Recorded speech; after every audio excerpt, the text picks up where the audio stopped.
मौसम अचानक लेने वाला है करवट, बारिश और बर्फबारी के आसार।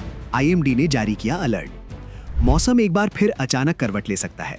भारतीय मौसम विभाग यानी आईएमडी के मुताबिक हिंद महासागर और बंगाल की खाड़ी के मध्य भागों पर ऊपरी हवा में चक्रवातीय सर्कुलेशन का प्रभाव है। इसके कारण आज सुबह से एक निम्न दबाव क्षेत्र बना हुआ है। ये सिस्टम पश्चिम उत्तर पश्चिम दिशा में बढ़ेगा और 18 फरवरी के आसपास बंगाल की खाड़ी व हिंद महासागर पर अधिक मजबूत हो सकता है। इसके अलावा अफगानिस्तान पर पश्चिमी विक्षोभ सक्रिय है, जो निचले से ऊपरी स्तरों तक फैला हुआ है।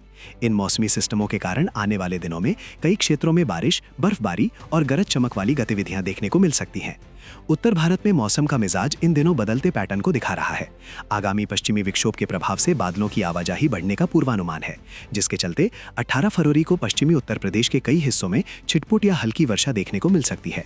मौसम वैज्ञानिकों का कहना है कि अगले 2-3 दिनों के दौरान प्रादेशिक न्यूनतम तापमान में 2-3 डिग्री सेल्सियस की वृद्धि होने की संभावना है, जबकि अधिकतम तापमान में कोई उल्लेखनीय बदलाव नहीं रहेगा। इसी बीच आगरा में आज अधिकतम तापमान 32.2 डिग्री सेल्सियस तक पहुंच गया, जो फरवरी के लिहाज से असामान्य ऊंचाई पर है। फरवरी के इतिहास में ये तापमान कुछ दशकों में दर्ज किए गए रिकॉर्ड से काफी नजदीक है। हालांकि पूरा सर्वकालिक रिकॉर्ड 25 फरवरी 1897 को दर्ज 35.6 डिग्री सेल्सियस का है। उत्तर भारत में मौसम में बदलाव की संभावना है। हिमाचल प्रदेश में 18 फरवरी को और उत्तराखंड में 18-19 फरवरी को अलग अलग स्थानों पर बारिश बर्फबारी हो सकती है। 17 और 18 फरवरी को पंजाब, हरियाणा, चंडीगढ़, राजस्थान में अलग अलग जगहों पर गरज चमक के साथ बारिश के आसार हैं।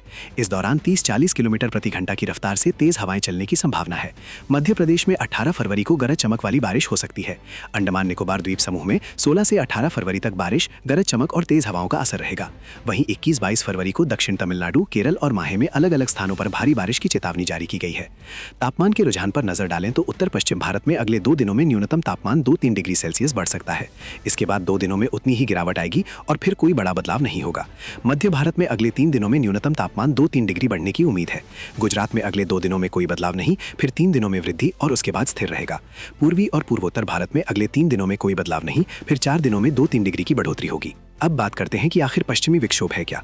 पश्चिमी विक्षोभ एक मौसमी वायु प्रवाह प्रणाली है जो भूमध्य सागर से उत्तर भारत की ओर बढ़ती है।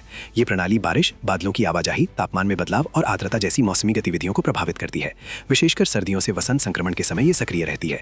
जब पश्चिमी विक्षोभ सक्रिय होता है तब बादलों की गति बढ़ जाती है। आकाश में ढकी बुझी बादल दृश्यमान होते हैं, हल्की से मध्यम वर्षा के पखवाड़े बनते हैं और तापमान के पैटर्न में अस्थिरता आती है। वर्तमान में सक्रिय ये विक्षोभ भी इसी प्रकार का है, लेकिन मौसम विभाग इसे मध्यम प्रभाव वाला मान रहा है।